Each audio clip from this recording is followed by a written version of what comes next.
I am going to talk about global warming revisited. The reason it's revisited, I got introduced to global warming here in Lindau. And I was in a panel discussion in 2008. And it was a panel discussion about global warming. And I didn't really want to participate. But they said you really had to. And so I spent maybe half a day or a day or so looking at Google. And I was horrified by what I found. And so I got interested in global warming a little bit. And because I was on this panel discussion, I looked at Google, and I looked at Gaber and global warming, because I've been on one panel discussion. And I got roughly 40,000 results.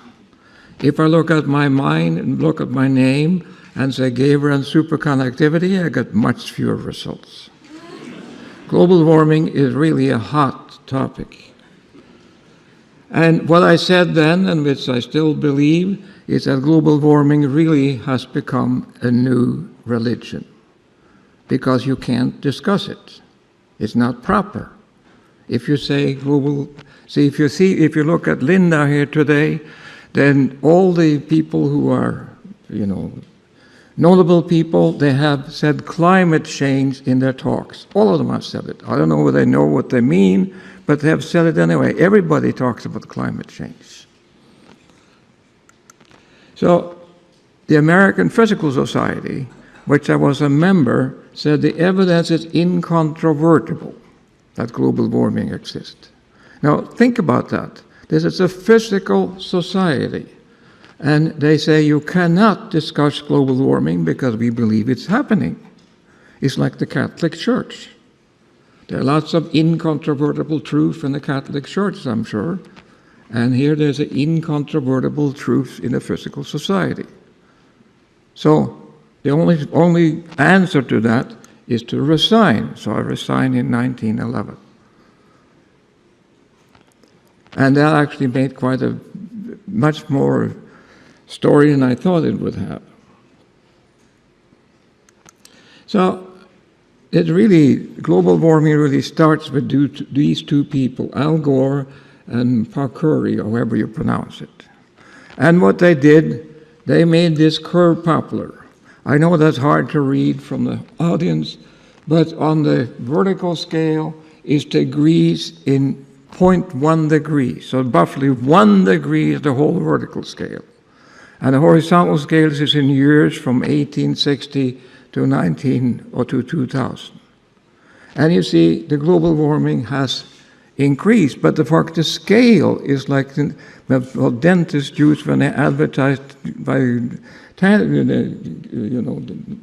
toothpaste, because the scale is absolutely distorted. I mean, there's 1 degree there. And for what does this curve measure?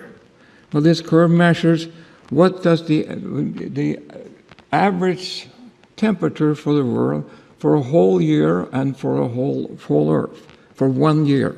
So there's the average temperature for the whole Earth for 1 year, and that measures in a fraction of a degree. So what does that mean? I think probably nothing. So let me talk about that again. From 1880 to 2015, the temperature has increased from 288 to 288.8 degree Kelvin, 0.3%. I think the temperature has been amazingly stable. If I take where I live in Albany, New York, there are roughly 80 degree K difference between summer and winter at some time. And so would you think that 0.8 degree average on the Earth makes any difference to the climate in Albany? Is that sensible to you? Oh, the wrong way. So here is then where the temperature is measured. And you see there's point on the graph, so if you can read that, north of 60 degrees is 167 measurements. Between 30 and 60 degrees is quite a lot of measurements. The United States is all covered with things and stuff. So if you go finally to the South Pole, there are 8 thermometers, according to NASA. That's all they have, including the South Pole. 8 thermometers. And so if you had 8 thermometers to measure the average temperature in Germany, where would you put those 8 thermometers? 8 thermometers for the continent. It's nothing. And the fact is, that I deal with the South Pole, there has never been as cold on the South Pole as it is right now. There's more ice than there ever have been. And so, but people don't talk about that. They talk about the North Pole, where there's warmer climate at the present time. And the other thing, which maybe it's 2 degrees colder, but nobody has told me what the optimal temperature is for the whole Earth. This is a little bit like American foreign policy. The foreign policy wants things to be as they are, because we have it good in the United States. But even the foreign policy can't control the climate. The other thing is that both the alarmists and the deniers, I guess I'm quoted as a denier, measures the average temperature for the whole Earth for a whole year to a fraction of a degree, and that result is significant. Of course it's not. How can you possibly measure the average temperature for the whole Earth and for the whole year and come up with a fraction of a degree? So I have this slide here. I think the average temperature of the Earth is equal to the emperor's new clothes. Was a boy who said, cried, the emperor has no clothes on. And I would cry out and say, you can't measure the temperature for the whole Earth at such accuracy. I was in Beijing I think it was in 74 or 75, and Beijing was a village. There were 3 or 4 cars there, and we had control of one of them. I was back in Berlin, in Beijing, like a few years ago, and you can't cross the streets for cars. And there's buildings which are like 30, 40 stories high everywhere. And so what had that done with the temperature for Beijing, you think? I mean, and if you think that when you measure temperature to 1900, the thermometer was standing sort of in the countryside, and now we go 1910, the more dense population density, and then the thermometers broke, you got new thermometers, and how can you think that they can measure this to a fraction of a degree? It's ridiculous. Now, this is what they have come up with, however, and this is for the last 19 years, roughly speaking, the temperature has not gone up. It's been constant for 19 years, almost as long as the life of the students here. They're probably at 23, 24 years old. So it hasn't gone up. And there was a big peak in now, and they see the curve here, and if you look at the edge here, it goes up. I made a bit better one here. The temperature here goes up. How can that be when I just showed you the other curve, the temperature has been constant? Well, the reason for that is that they include now the ocean. But for 100 years, the ocean has not been included. Why do you think they include the ocean? Because it's more accurate, or because they can fiddle with the data? That's what NASA does. So Obama said last year that 2014 was the hottest year ever. But it's not true. It's not the hottest year. So if you don't believe I'm cheating you, here's some satellite data, and this is the peak in 98, and you see basically the satellite data shows the same thing. The temperature has not increased.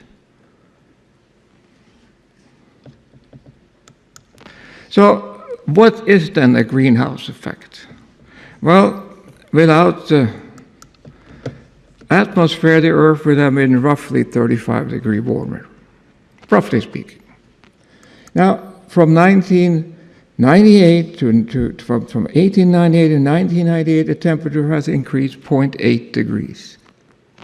And the CO2 concentration has increased from 295 to 367, or roughly 72 parts per million in 100 years. That's what has happened. That's the fact. I'm not making this up. Now from 1998, which is basically the hottest year, the CO2 has increased from 367 to 403, roughly 36 parts per million. That's half of the previous increase. So why hasn't the temperature increased 0.4 degrees then? I mean, if you're a physicist, for heaven's sake, and here's the experiment, and you have a theory, and the theory doesn't agree with the experiment, then you have to cut out the theory. You were wrong with the theory. See, that's half the thing. It should have been, but it isn't. So you can't believe then the people who are the alarmists that CO2 is a terrible thing, and therefore you have to not drive and use solar cells and stuff because otherwise the world will go to pot. But it's not true. It's absolutely not true.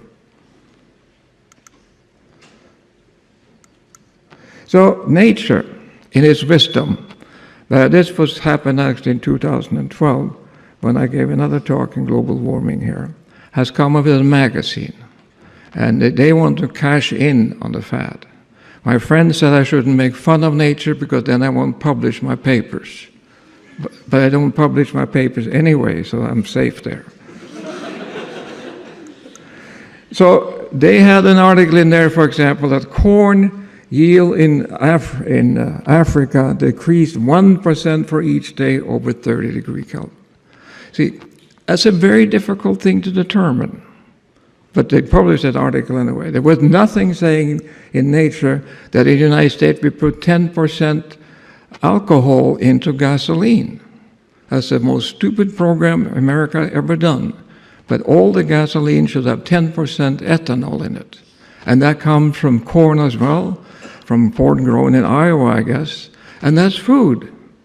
So for reason we do this, that food is much more expensive now because we do this. It's very costly and very stupid. But that's what the United States, sometimes the United States do stupid things. And nobody mentioned Nature how important the CO2 is for plant growth. If you have more CO2, the plant grows faster. People use greenhouses and put CO2 in greenhouses to get a higher yield. But now, since the CO2 has increased, we get more plant and more grows faster. It's a wonderful thing, but they don't talk about that in Nature. And also, nobody says big trees here in Lindau, for example, the beautiful trees are actually starving. But when a plant developed photosynthesis, there was much more carbon dioxide in the air. And so they could use much more, but there isn't any. So the plants are really starving. But they don't talk about how good it is for agriculture that CO2 is increasing. Here's another thing from Nature, just to show you how ridiculous things are. There's a guy here says, or the guy or girl, I don't know, that the shrinking victims because of global warming is cotton, corn, strawberries, etc. These are things that get smaller because of global warming. So I read out strawberries here because they grow strawberries in Italy, and they grow strawberries in Norway. I never seen any difference in the size of the strawberries grown in Italy and Norway, but apparently they are. And if you're going to make a statement on that, how many strawberries has to count and weigh and deal with? See, it's ridiculous. And then it says here, herring is also smaller. But we catch a lot of herring in Norway. I never heard anybody say that. But they claim that all these things, lynx, wood rats, squirrels, shrimp, scallop, cotton, corn, everything gets smaller because of global warming. Published in Nature. So unfortunately, it is not true for people. So that's So here's another one. See, all this you can do, which I did when I went on that panel discussion. Here they say melting Greenland. And you look at that picture, it's carefully done, some people standing in the ice, and the river flowing off, and you think Greenland will disappear. But the information on the internet, which is wonderful, and I looked it up. There are 4 harbors in Greenland. And this is the name of the harbors. I won't pronounce them, but you see the coldest years include 1992, 1997, and so on. The one on the here are the coldest years. And here are the warmest years. And so the warmest years basically the 1930. And those are the facts. Those are the temperature the people in the harbors in Greenland has measured over the years. And it doesn't look like it's getting any warmer. I mean, I don't understand it. Where do the data come from? Who says what it says? Now, of course, global warming is supposed to cause the climate change. That's what it was. But the climate changes anyway. The climate has always changed. But the people who believe in global warming say the reason climate changes is because of global warming. And the World Meteorological Organization said you need 30 years to determine the climate. So this is a difficult slide to see here, but this is the rainfall in lots of places all over the world. But if we focus on this one here, this is the dust. The climate has changed everywhere, all the time. And that was before we talked about global warming. And the people on the Dust Bowl, people know how to move to California. So the Steinbeck wrote the story of the Grape of Wrath about that. It was a very wonderful story. And so this has happened all the time, happened everywhere, and it's nothing to do with global warming. So when I ask people then, why is the climate change? Why? The temperature has not changed, so why do they talk about it? Another thing which amazes me really is that when they talk about climate change, it's always to the worse. See, the climate also changes to the better. And if climate changes, you have a 50% chance anyway, you got to be better someplace, for heaven's sake. It can't always be to the worse. And the question is the ocean level rising? Well, here is a graph. It's hard to see where you sit again, but this scale is in thousands of years, and this scale is in meters. If you look at the recent scale, then you see here, this scale out, you can maybe read that, and this scale here is in centimeters. And for the last 100 years, the ocean has risen 20 centimeters. But for the previous 100 years, it also rose to 20 centimeters. And for the last 300 years, ocean has risen 20 centimeters 100 years. And so there is no unusual rise in the sea level. And to be sure you understand that, I'll repeat it. There is no unusual sight in the sea level. And here is the hurricanes in the United States for 150 years. Hurricanes are supposed to be much worse now because of the weather has gotten 0.8 degrees warmer. I mean, on the average. But you see, there are no such thing. If anything, we've entered a period of low hurricanes. See, these are the facts. I don't make up these facts. And actually, when I gave this talk in Linda in 2012, the criticism I got, I'd never published anything in global warming. But you don't have to publish things. You don't have to even be a scientist to look at these figures. And you understand what it says.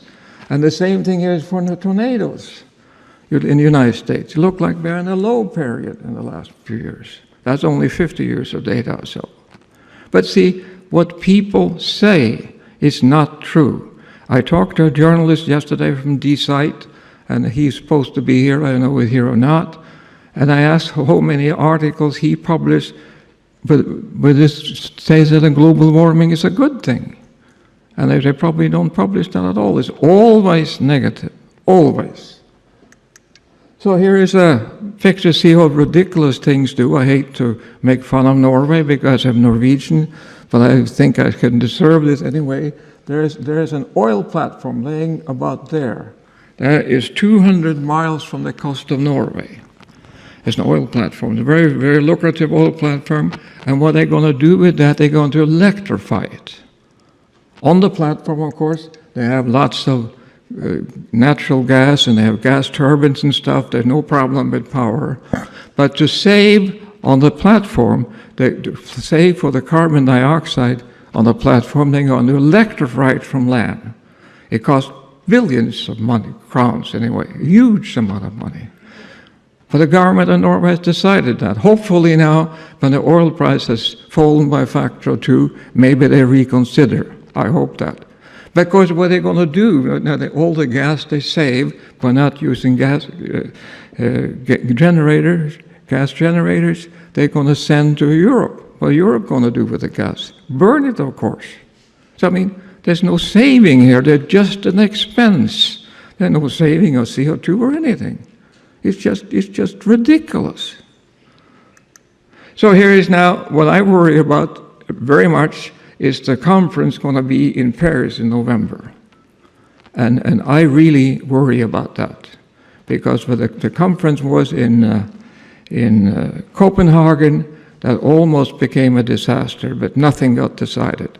But now I think the people who are alarmists have a very strong position.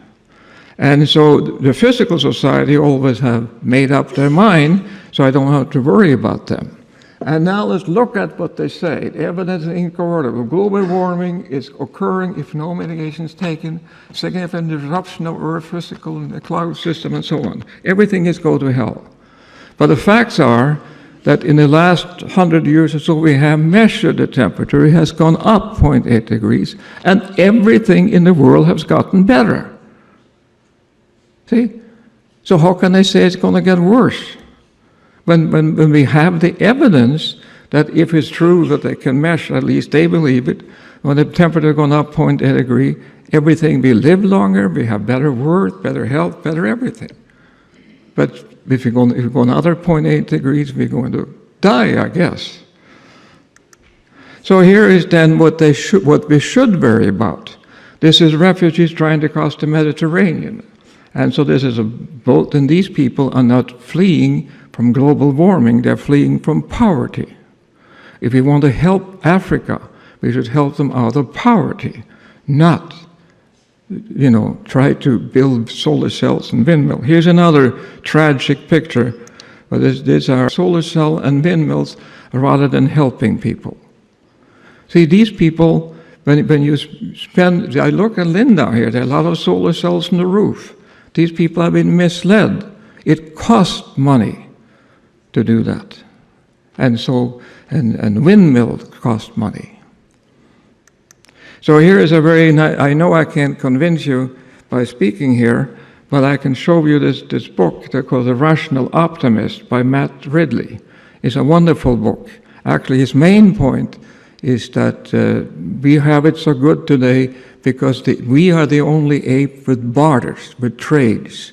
Human, as an ape anyway, they trade. No other animals do that. That's why we have taken this, so much advanced from other animals. And he also talked about but we could change from animal power to steam engine and so on, and then we can go to coal, and then we can go to oil, and we get cheap energy. And cheap energy is what has made us so rich. And now suddenly people don't want it anymore. See, we should continue. And people say the oil companies are the big, bad people. I don't understand why they are worse than the windmill companies. General Electric made... So here is a statement by Obama. He gave a recent speech at the college in the United States, and he said, "No challenge poses a greater threat to future generations than climate change." That's what he said. That's a ridiculous statement. See, the United States probably kills maybe a few hundred people a day. They probably have killed 1 million or several million people the last 10 years or so. We've been at war. And the biggest problem Obama faces is climate change. How can he say that? And I say this to Obama, "Excuse me, Mr. President, but you're wrong." See, he's dead wrong. And I said that once, I was part of an ad in the Time magazine, and I said the same thing. Because I think Obama is a clever person, but he gets bad advice. And in global warming, he's all wet. See, I would say that the global warming basically is a non-problem. Just leave it alone, take care of itself. I can give you one example of that, and this is a little difficult, but I got it from a man named Eli Sampson. And he said, consider a large room, 20 by 20 by 10 feet. That's a large living room. And now I want to seal this room off from the rest of the world. And in the rest of the world, you have all these evil cars who have exhaust and spew out carbon dioxide in the atmosphere. So the question he raises then is after 1 year, when this room has been sealed off, how many matches do you have to light in this room to catch up with the cars? Any guesses on that? Probably nobody wants to guess that. But if you take this room and so many matches you have to light, if you light one single match, it brings the room up to 20 years of driving. 20 years. One match in a big room.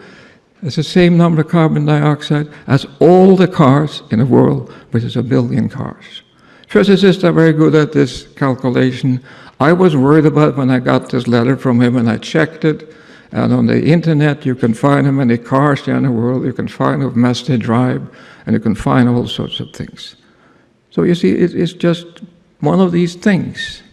And it's hard for me, it's really very hard for me to understand that almost every government in Europe, and except I think Polish government, are worried about global warming. It must be politics. So finally then, I think what we really have to do, we have to learn to live with change. It's climate changes, climate has always changed. We can't control that, so there's nothing we can do. And here is a picture of me and my wife when we got married 60 years ago. And here you can see how we have changed. And we have to live with that. And also you see that what we changed, we have a color photo now. See, it wasn't color when we got married, so that's a change. And I will also say, so far we have left the world in a better shape than when we arrived, and this will continue, with one exception. We have to stop wasting huge, and I mean huge amount of money on global warming. We have to do that. But that may take us backwards. See, people think that things are sustainable, but they're not sustainable. So anyway, that was all I'm going to say. So thank you very much.